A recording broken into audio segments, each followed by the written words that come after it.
Dober večer z Konjskega vrha. Dober večer. V tem tednu so počitnice. Lepo. Prve. Odlično. Tako imenovane krompirjeve, ampak tudi druga dva praznika praznujemo. Dan reformacije in pa spomin na mrtve. In danes se bova pogovorila o kulturi žalovanja. Vem, da sva pred leti že govorila o tem, ampak mogoče z malo drugega zornega kota bo pa potekal najin današnji pogovor. In kje bova začela? Ja, jaz bom začel kar spominom. Preden smo se lotili snemanja tega prispevka, je bila na pogovoru ena gospa, ki se je po 55 letih pozemeljsko poslovila od svojega moža, njen mož je prestopil prag večnosti, in mi je govorila o kulturi žalovanja oziroma o pomembni kulturi tistih, ki spremljajo žalujoče. Ne?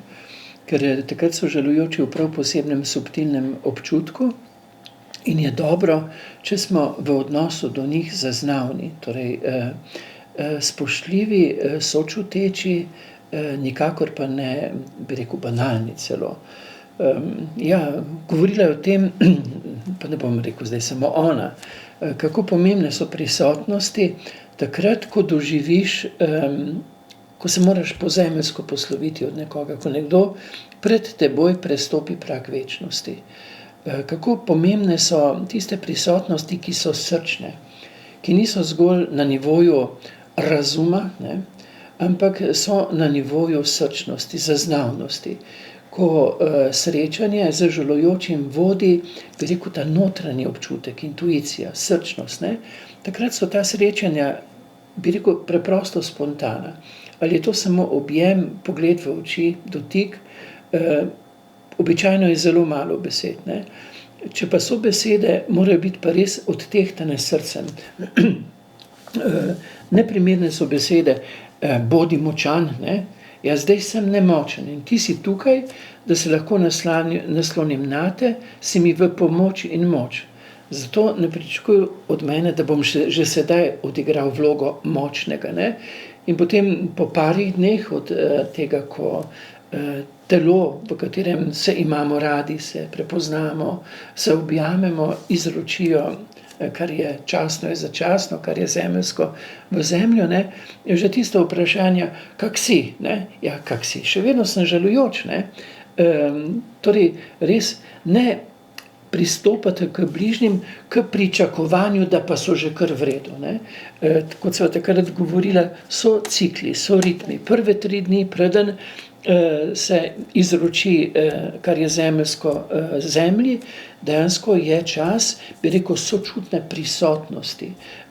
Tiste, bi rekel, bližine, v kateri lahko žalujoči na svoj način preloži, izrazi svojo bolečino k tistim, ki prihajajo.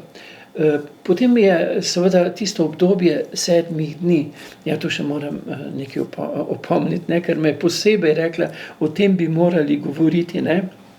Ko so bili v vežici, ko so se prihajali poslavljati, ne, so tisti, ki so še sedeli še v vežici, odpirali debate o gospodarstvu, o politiki.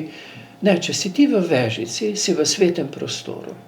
In takrat mora biti tvoje sočutenje z najbolj bližnjima od rajnega in dejansko v duhovnem odnosu z rajnim. Takrat nimaš kaj čvebiti in kvačkati o solati, o ne vem kakšnih novicah, ampak če si že v tem prostoru, bodi v sočutju. Tudi ko stopiš v cerkev, takrat ne klepečemo o ne vem čem. Smo v prostoru zaznavnosti. In to je to gospo prizadelo. Nič ni rekla, ampak je bila pa banalni odnos in pa še posebej rekla, ko je bil sprevod, ne, je rekla, raje bi videla, da ne bi bili v sprevodu, kakor pa da so klepetali o ne vem čem.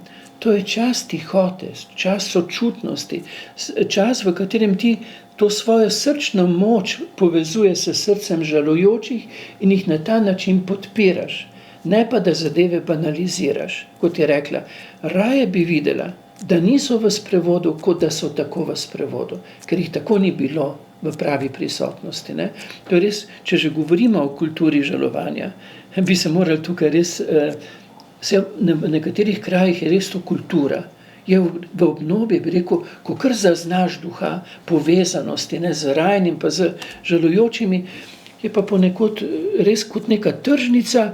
Jaz verjamem, ne, tisti, ki še niso razčistili z dejstvom minljivosti, da ratajo lahko živčni. In ker ratajo živčni, potem preusmerjajo pozornost na vse mogoče. Pet raj potem v gostilno, pa tam pi, pa ne vem kaj počenje, sam ne banalizirati svetih trenutkov. To se moramo res vzeti Slovenci v roke in postati to, kar smo. Mi imamo globoko dušo, mi imamo globoko srce, mi znamo sočustvovati in, bi rekel, na prav način spremljati. Ne. Eden od teh načinov je tudi potem, kako je neugodno, ko moraš ti takoj po pogrebu jesti šnicl in biti na koncu že kakor dobre volje, ker to pričakujejo, ne. Ker je omizje, vsaj nekateri so sočutni, nekateri pa že kar čakajo, ne. Zaradi rastne nedozorelosti čakajo nekaj, kar še ni dozorelo pri žalujočih, ne, da bodo na koncu pa že kar nekako vredo, ne morajo biti. To je ritem 7 dni in šnicl se ne je takoj po pogrebu. In zato je bilo včasih 7. dan, Seveda, res sedmina 7. dan. Ker teh 7 dni so na en prav poseben sočuteč način se še spremljali žalujoče, prihajali k tistim, se jim ponujali v srčno bližino, ker to so te ritmi 3 dnevi, 7. dan, 30. dan, potem pa so obletnice, ne. Ja, 7. dan pa so šli k maši, ali pa tudi, če ne grejo k maši, so se zbrali, meni to te kmečke navade, pa ne samo kmečke, so zelo lepe, ko se zberejo, pomolijo, potem pa že obedujejo skupaj. To je spoštljivo do žalujočih, ne. Potem je pa 30. dan, ko so lahko odložili obleko, temno obleko, zato ker so lahko žalovali, ker so imeli tiste, bi rekel, sočuteče prisotnosti, ob katerih so lahko tudi odžalovali. Imeli so tisti ritem, ker so tisti, ki so spremljali žalujoče, spoštovali kulturo žalovanja. Ne. Mi si moramo, prav je, človeka vredno je, da večkrat te stvari ozavestimo, da dejansko jih potem tudi ovrednotimo, predvsem pa, da jih v življenju potem, ko pride tak trenutek, tudi upoštevamo. Ja, svečke bomo prižgali, verjetno se nismo grobov dotaknili, sam praznik, ti bi rekla uradno, dan spomina na rajne, mrtvem, kako reče, so vse in zame so to rajni, ne. Ker življenje se samo spremeni, ne, tukaj ne reče na Solčavskem, mi odložimo ponošeno zemeljsko obleko, da nam nadenejo nebeški šlajer, ne. Spremeni se in to tudi, ko prihajamo na grobove, na nek način izrazimo, ne, prižgemo svečko. Tista svečka, veste, je v bistvu velikonočna svečka. Je sporočilo, da je življenje močnejše od smrti, svetloba močnejša od teme. In tisti cvet, ki ga položimo, je cvet pozornosti. Meni je tako všeč, da se vedno več ljudi od te plastike, ki obremenjuje potem, veste, na koncu prostor, kjer počivajo telesa rajnih, to je, ne vem, odkot ta navada, da plastiko, ki je težko razgradljiva, prinašaš na grob in bo na koncu končala tam, ko so telesa rajnih, ne. Da nadomešča ali z nekimi oljenkami steklenimi, kjer gori svečka, nekateri zataknejo les, košček lesa, pa narišejo svečko, seveda je pa oljenka bolj prava.